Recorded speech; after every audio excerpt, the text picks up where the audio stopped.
Oke, tepuk tangan buat kita semua. Hanya ilmu pengetahuan. Dewan Pimpinan Daerah atau DPD Partai Demokrat Aceh menggelar rapat pimpinan daerah atau Rapimda dan pembekalan calon legislatif atau caleg DPR RI, DPRA, dan DPRK Kabupaten Kota se-Aceh pada Sabtu pagi.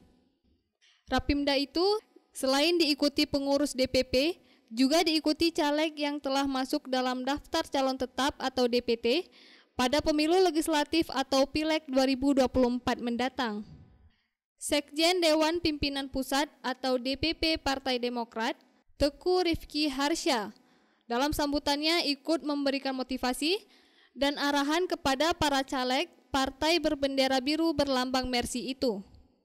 Rifki juga menekankan pentingnya membangun komunikasi dan sinergi dengan masyarakat Aceh, serta menggalang aspirasi dan menyusun program yang pro rakyat. Tujuan dari acara hari ini tentu membulatkan tekad, menyatukan semangat untuk kemenangan Partai Demokrat Aceh, baik untuk suara ke DPR RI, DPRK dan DPRK.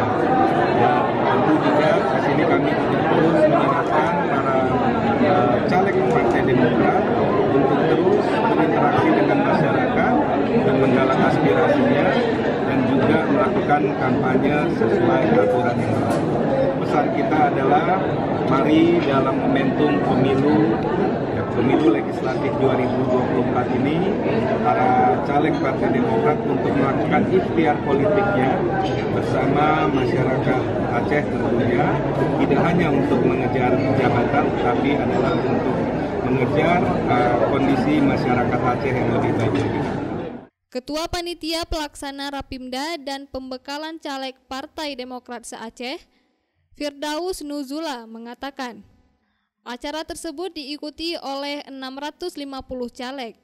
Rapimda DPD Partai Demokrat Aceh juga akan membahas isu internal bersama pimpinan DPD, DPC, serta pembekalan caleg dalam menghadapi pemilu yang tinggal menghitung hari. Untuk caleg sendiri, dari 650 caleg DPRK yang hadir sekitar 81%, itu sekitar 290 orang. Selanjutnya untuk DPRK dari 80 yang hadir sekitar 82,6%, itu sekitar 56 orang. Kemudian DPR RI dari 13 caleg di Aceh yang hadir 8 orang. Kemudian hari ini di Rapimda akan dibahas isu-isu terkini terkait pemenangan Pilpres, kemudian pemenangan Pileg. Selanjutnya ada isu internal yang akan dibahas dan diputuskan dan nanti akan dikeluarkan dalam bentuk instruksi sebagai hasil dari Rapimda kita. Dan untuk pembekalan caleg sendiri ini akan diisi oleh Bawaslu dan KIP Aceh. Dari Banda Aceh, Lala Nurmala melaporkan untuk Puja TV Aceh.